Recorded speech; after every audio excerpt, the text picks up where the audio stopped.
যে এনবিআর এর সদস্য আমাদের মোহাম্মদ মতিউর রহমান দুর্নীতির মাধ্যমে যে অবৈধ সম্পদ অর্জন এবং অর্থ পাচারের বিরুদ্ধে একটি অভিযোগ আমাদের দুর্নীতি দমন কমিশনে পাওয়া গেছে। সেই অভিযোগটি আমাদের বিবেচনায় নিয়ে গত 4/6/2024 তারিখে কমিশন সভায় একটি টিম গঠন করে এই বিষয়টি অনুসন্ধান করার জন্য নির্দেশনা দেওয়া হয়েছে এবং ইতিমধ্যে একজন উপপরিচালককে আহ্বায়ক করে 3 সদস্য বিশিষ্ট একটি টিম গঠন করা হয়েছে। এই টিম ইতিমধ্যে কার্যক্রম শুরু করেছে।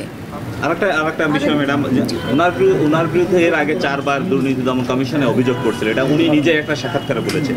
তার মানে কি উনি কি এর আগে কোনো দুর্নীতি করেননি নাকি এই প্রথম পেলেন? এই বিষয়টি হচ্ছে দুর্নীতির অভিযোগ বিভিন্ন সময় একজন কর্মকর্তার আসতেই পারে। 4টি বিষয় যে আগে আপনারা বলছেন তদন্ত হয়েছিল বা অনুসন্ধান হয়েছিল, সেগুলো কমিশন পর্যালোচনা করে দেখবেন। তবে এখন যেহেতু নতুন করে তথ্য পাওয়া গেছে, এই তথ্যগুলির ভিত্তিতে এখন আবার আপনার অনুসন্ধান করা হচ্ছে। মানে তার মানে কি আগে সে কিছুই করেনি নাকি আপনাদের ব্যর্থতার কারণে সেটা পর্যালোচনা করবে কমিশন।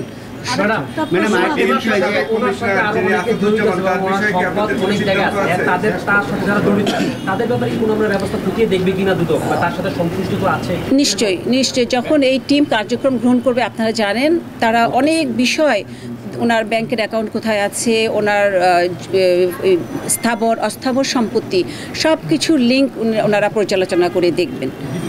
গণমাধ্যমে আরেকটি নিউজ প্রকাশিত হয়েছে ডিএমপি সাবেক কমিশনার আসাদুজ্জামান মিয়া বিষয়ে। তো এই বিষয়কে আপনারা কোনো অনুসন্ধান করবেন কিনা বা কোনো কিছু সিদ্ধান্ত নিয়েছেন?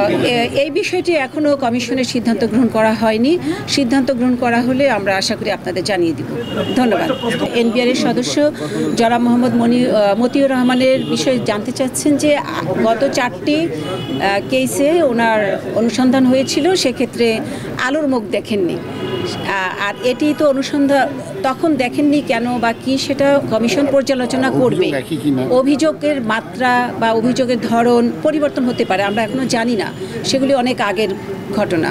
আর এটি হচ্ছে নতুন ঘটনা, 4/6/2024 তারিখ, খুবই সম্প্রতি, আপনারা জানেন, বললামই আমি। সেটি কমিশন যেহেতু আমলে নিয়েছে, একটি টিম কাজ করছে।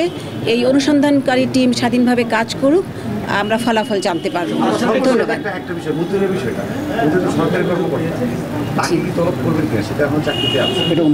এটা অনুসন্ধানকারী টিমের, সেটাই সবার ক্ষেত্রে একই প্রযোজ্য, সবাই তো সরকারি কর্মকর্তা।